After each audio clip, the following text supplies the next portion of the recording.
వచ్చి చిక్కన్పల్లి, మాదొచ్చి Chettupalli revenue department లో వచ్చి 195 సెంట్లు నేల ఉంది. అది మేము వచ్చి 20 ఏళ్ళ నుంచి చేస్తా ఉన్నాము.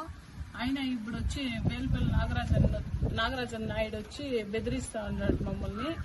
ఎందువల్ల అంటే వాళ్ళు లంచం అడిగినాడు, లంచం మేము ఇయ్యలేదు కాబట్టి ఇప్పుడు మీది లేనే లేదు అని బెదిరిస్తా ఉన్నారు. ఎంఆర్ఓ సార్ని కూడా బాగా బెదిరించేసినాడు.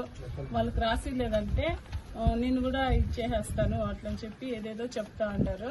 దానివల్ల మాకు న్యాయం చేయాల. మేము ఇప్పుడు 20 ఏళ్ళ నుంచి చేస్తా ఉన్నాము. ఇప్పుడు నేల దగ్గరకు పోతే మమ్మల్ని రానిస్తా ఉండలేదు, గొడువుకు వస్తా ఉన్నారు. వాటికి పోయి ఏదైనా చేసే కొందరికి పోలీసు వాళ్ళంతా తోడుకొని వచ్చి గొడువులు పెట్టి కొట్లాట్లు అట్లా అయితే ఉన్నాయి. మమ్మల్ని పట్టించుకోలేదు వాళ్ళు. దాని నుంచి మాకు న్యాయం జరగల. రికార్డులు అంతే, డి పట్టా ఉంది, పాస్బుక్ ఉంది, పట్టా కాగితం ఉంది, 1B వస్తా ఉంది.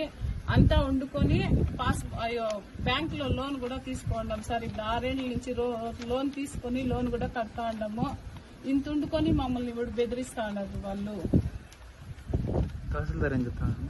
తహసీల్దార్ మాట్లాడతాను అని చెప్తా ఉన్నారు. మాట్లాడడం లేదు, ఏమీ లేదు సార్. చెప్తాను అంటాడు. వాటికి పోతే రెస్పాన్స్ కూడా ఇస్తా ఉండలేదు సార్. కూడా నాయకులు చెప్పినట్ల ఆ సార్ కూడా వింటా ఉన్నాడు.